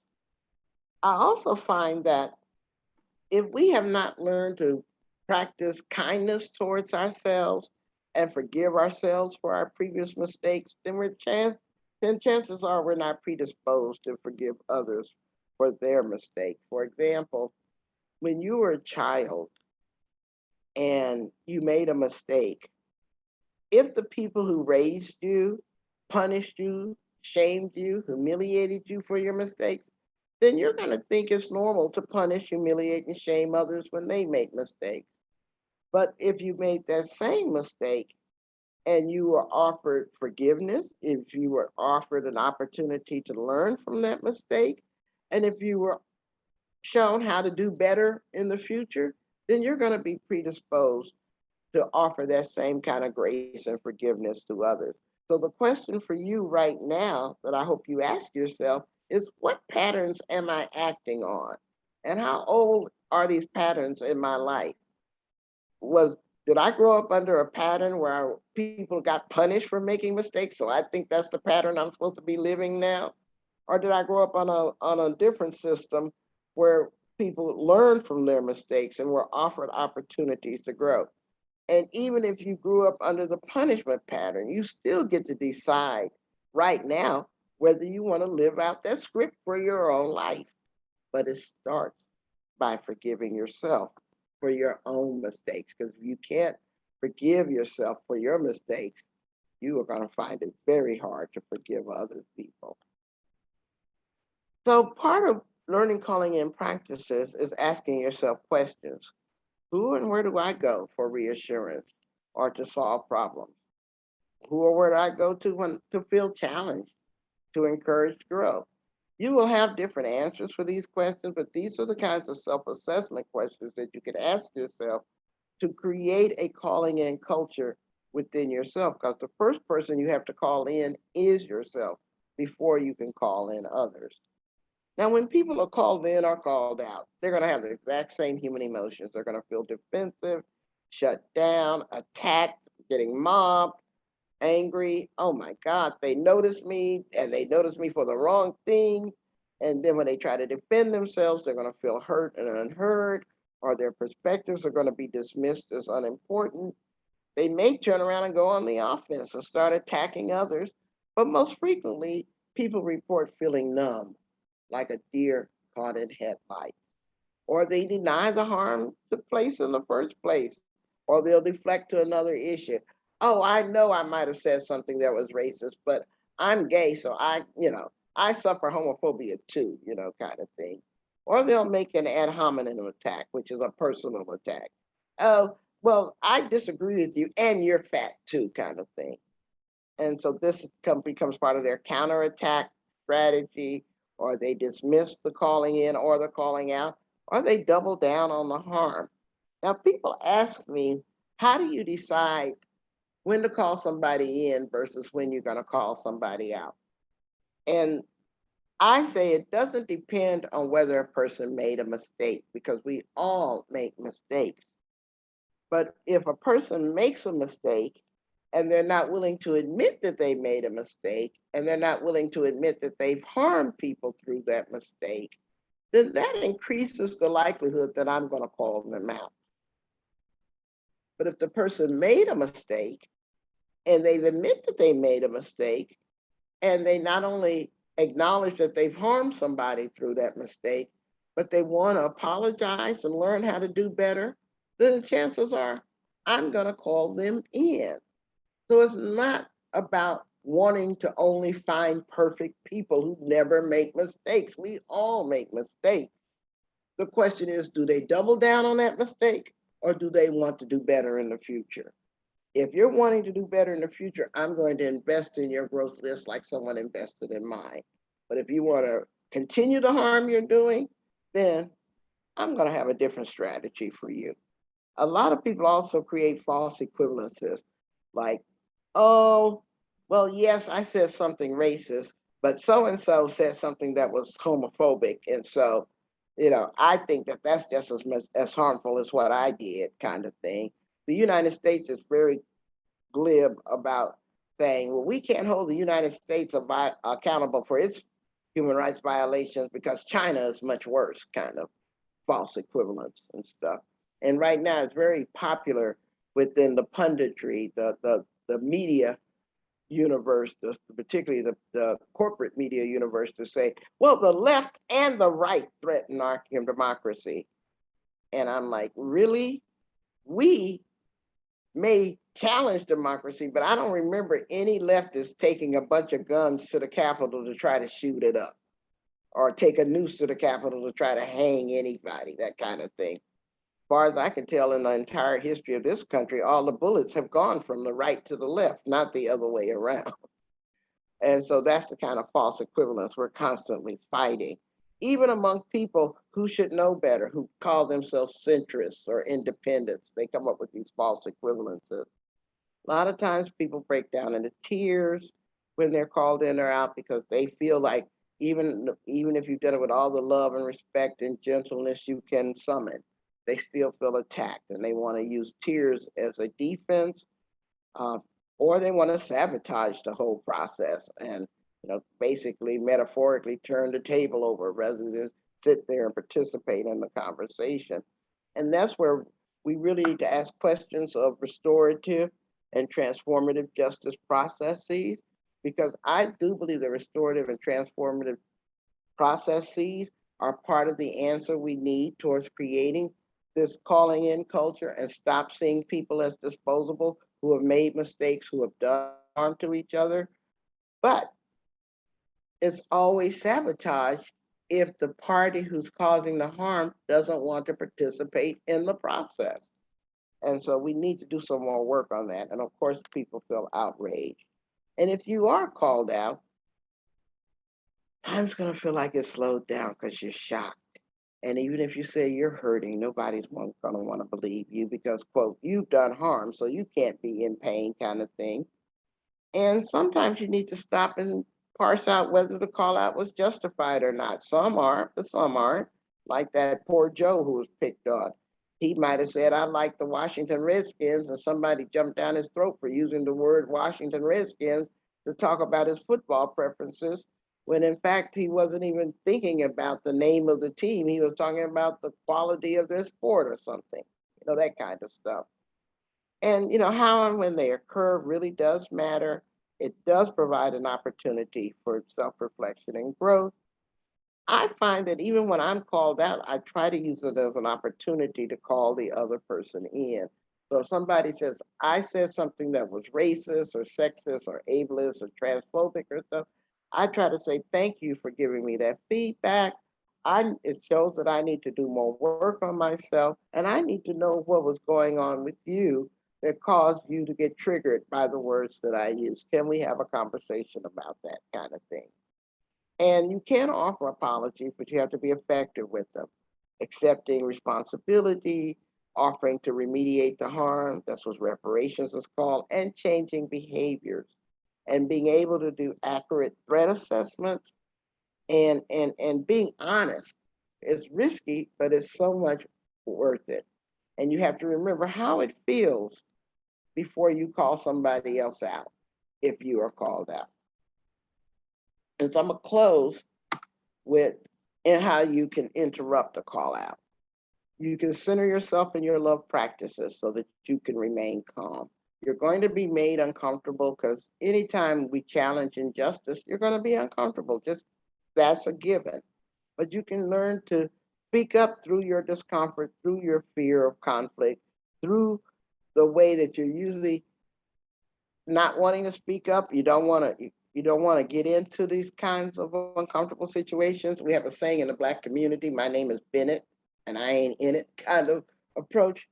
But you need to explore within yourself, where does your discomfort with conflict comes from? Because conflict is also can be very iterative. It can be very productive. It can lead to things. Friction is what creates change, by the way. And you can remind people of their human rights values and the way that we actually do need each other in the movement. Doing a temperature check in the room. Don't assume that you don't have allies just because they're not apparent to you. Like if you're the only Black person in the room, or the only trans person in the room, or the only immigrant in the room, don't judge your allies based on whether they share your identities, but judge your allies based on whether they share your political perspectives and stuff. And that can help you not only find people that can work together towards those human rights values, but help you build that joy and love for being in the movement. If the agenda of the meeting you're in or the conversation you're in has been hijacked, you can redirect it back to the agenda, and you can use that convenient parking lot and say, that's a good thing that you pointed out that we need to work on. Can we put it in a parking lot right now while we pay attention to this? And I promise you, we're going to come back to your concern. Sometimes you can individualize the conversation with people who are called out or who are calling people out. You can say, well, when you jumped down Tom's throat the other day, that sounded kind of harsh. Can you tell me more what was going on with you that caused you to do that? You're not in defense of Tom. You're asking them to tell you more about themselves.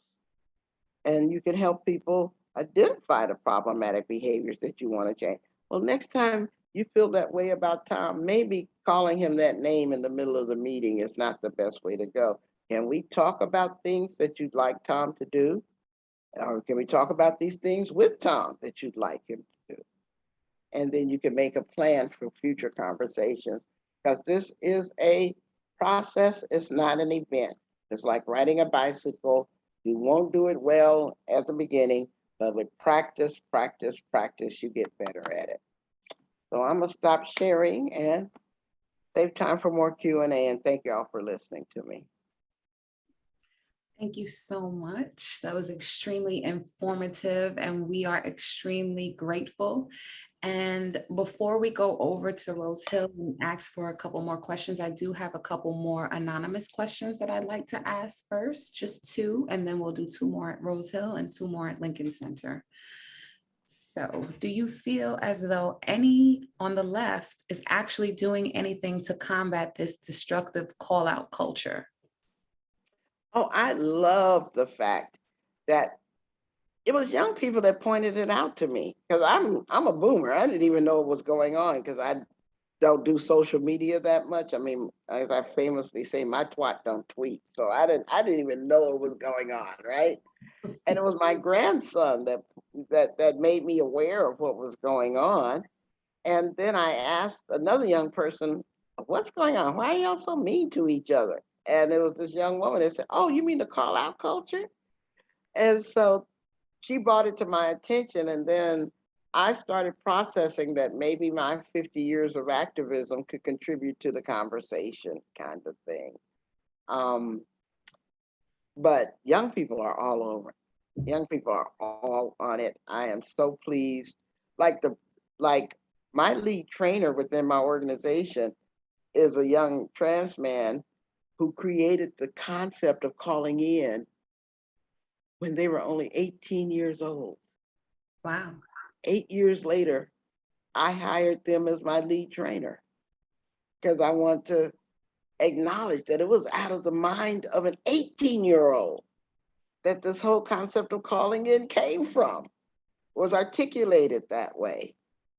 And so, yeah, I am so happy to be just an elder in a movement that is being led by young people, that is being defined and analyzed by young people. I'm just lucky enough to be able to have my own lived experiences with COINTELPRO, the counterintelligence program by the FBI that they used to use against all Black activists.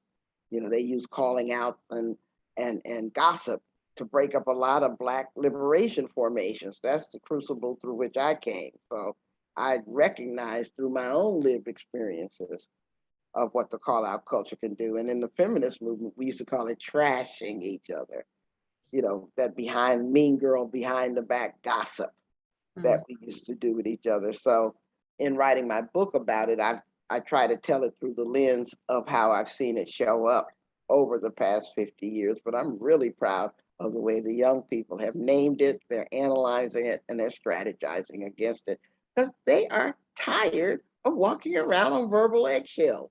They are tired of thinking that the next thing they say out of their mouths will blow up on them.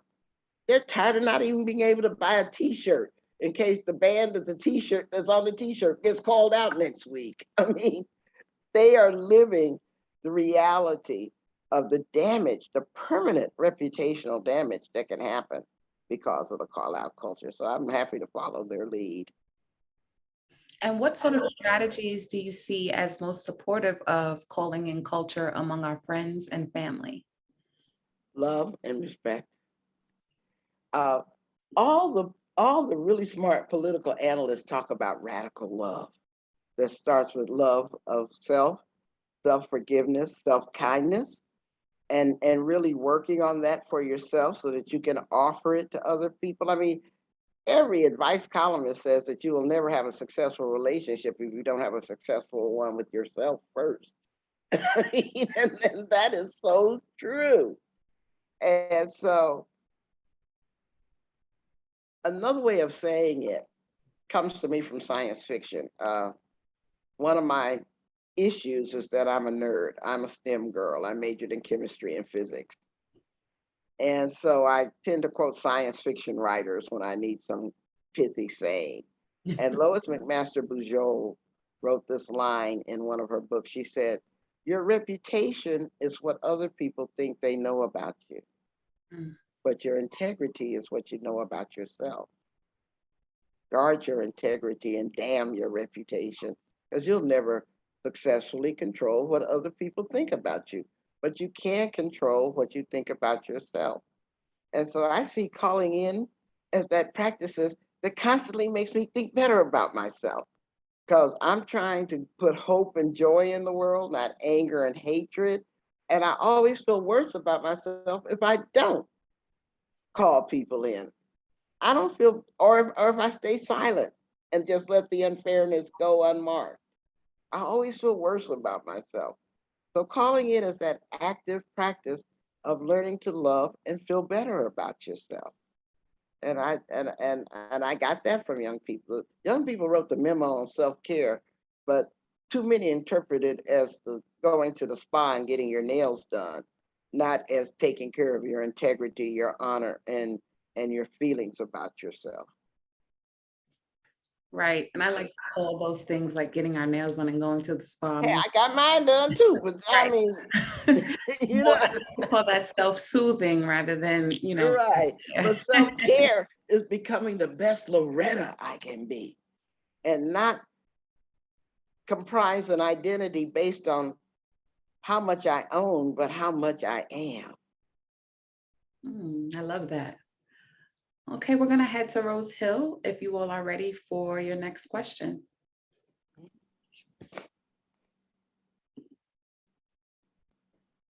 Now I'm not hearing your microphone. Hi. Okay, Thank you now we again can. for the second part of the presentation. So we have a couple questions. So can Ali ask questions about trends?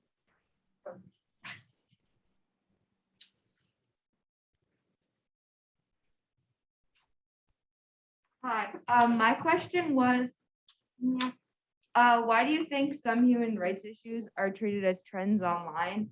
And how do you think this affects the issues at hand and the movement in general? Well, all human rights issues are complicated because there's the stage of incidence versus awareness. Like, yeah, as I said in my introduction, I was the director of the first Rape Crisis Center. And the more we talked about how much of a human rights violation violence against women was, we kept getting asked the question, well, is there more rape happening or is there more awareness of the rapes happening? That's constantly the question with human rights issues. Is there more hunger or is there more awareness of the hunger? Like with George Floyd murder, was there more police violence against Black people or was there more awareness of police violence against Black people? No one has definitive answers to those questions. but I do have an approach that was taught to me by an elder. Because when I was young, I went to my first protest when I was 16 and got tear gas. And I was young enough to think that I knew everything and, had these baby dreadlocks popping out of my hair and, was trying to tell all the people who were fried, lied, and laid to the side that I had all the answers to Black liberation and revolution, right? And this elder once told me, she said, Loretta, stop imagining that you're the entire chain of freedom. Because the chain of freedom stretches back to your ancestors and stretches forward to your descendants. Just try not to, just try to be the strongest link in the chain of freedom. Don't let the chain break at you. Don't be the weakest link in the chain. And that was really wise advice that gave me perspective. And so I stopped thinking that we were going to overcome rape in the first 5 years. Now the Rape Crisis Center is celebrating its 50th anniversary next year, and we've got the whole Me Too movement. We haven't stopped people violating people sexually, sexual harassment, the kind of rape and all that stuff, but we've caused people to become aware that it's wrong. So that's our link in the chain right now. And the next link may be stopping the sexual violence altogether, kind of thing. And so I'm not sure if I answered your question, but there's such a strong dialectic between the incidence of a human rights violation and the awareness of the violation. And you have to do research to find out where that balance is. Because just because more murders of Black people are being reported now, that doesn't mean that more murders of Black people are actually occurring now, as opposed to the enslavement, for example. Does that answer your question, or did you have a follow-up? No, that answers it. Thank you. Mm-hmm. Great, thank you. Now Sydney's gonna come up and ask a question. Hello. So my question is, like many people have said, social media has in many ways made information and several issues more accessible to our generation, and not only within our nation, but also globally.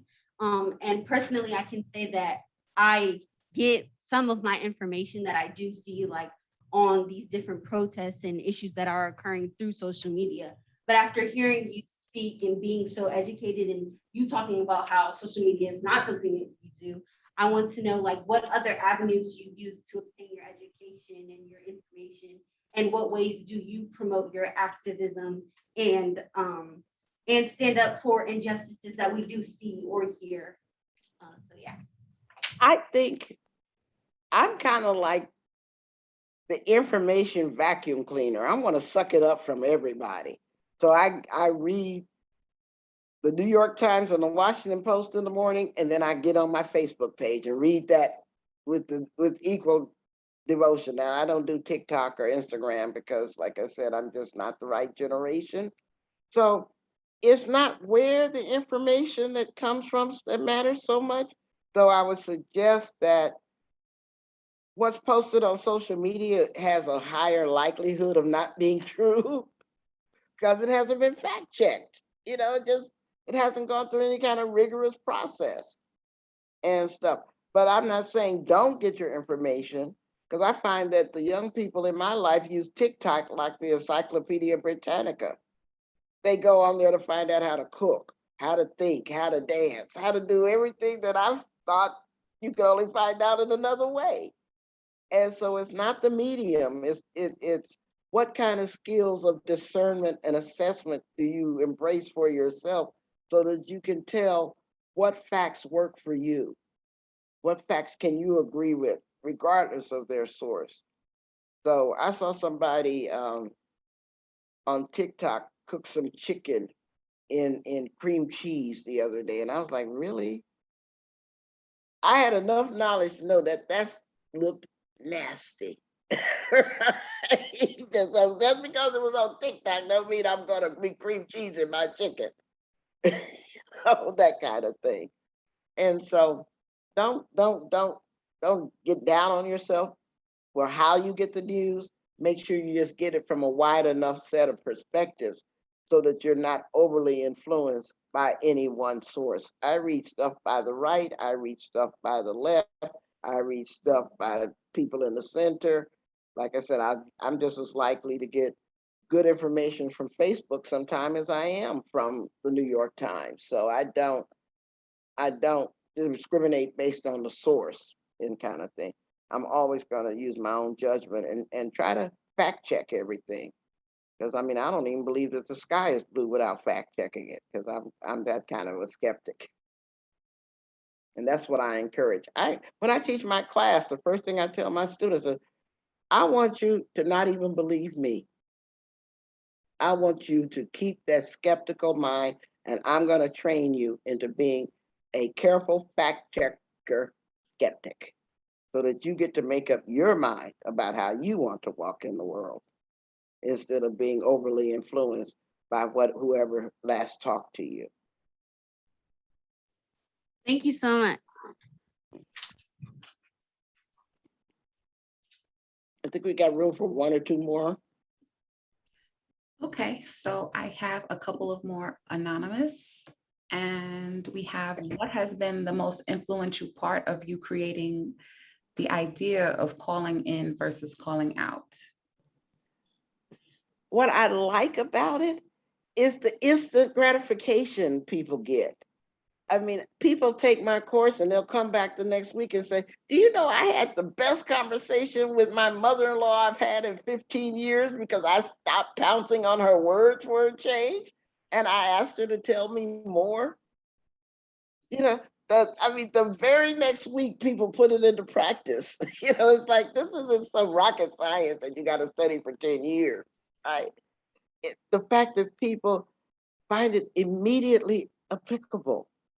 Or, you know, I had a student that says, I'm in a dormitory and the woman next door to me was playing her music too loud. And instead of going over there and jumping down her throat because I was trying to study, you know, I chose a calling in strategy. I asked her about the music.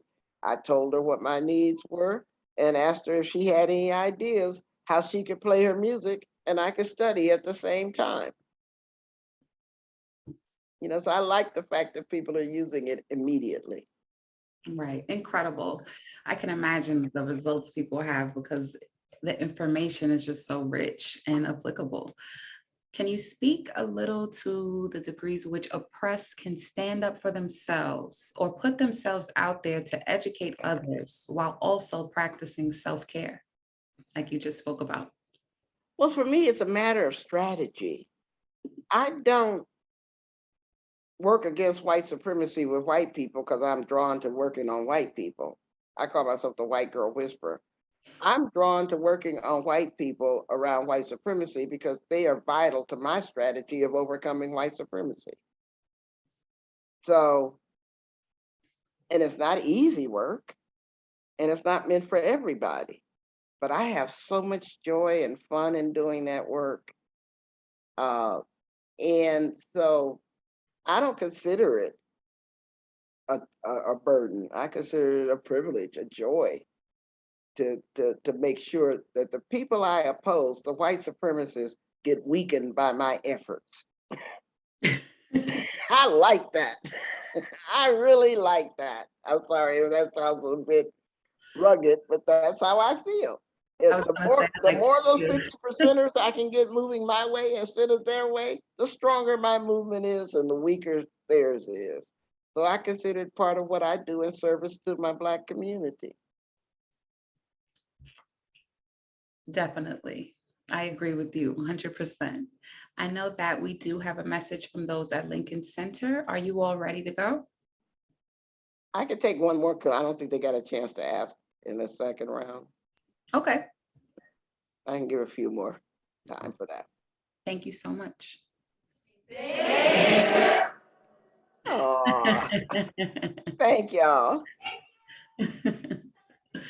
Amazing. Well, I guess we can take a couple more questions if you have time from Rose Hill. If you all want to share anything else that's, you know, burning in your spirit or that you neglected to ask, that you want to ask. Any Can I more? just also do another small commercial? If you like this presentation, go to my website and give me feedback, because I always want to get better at it.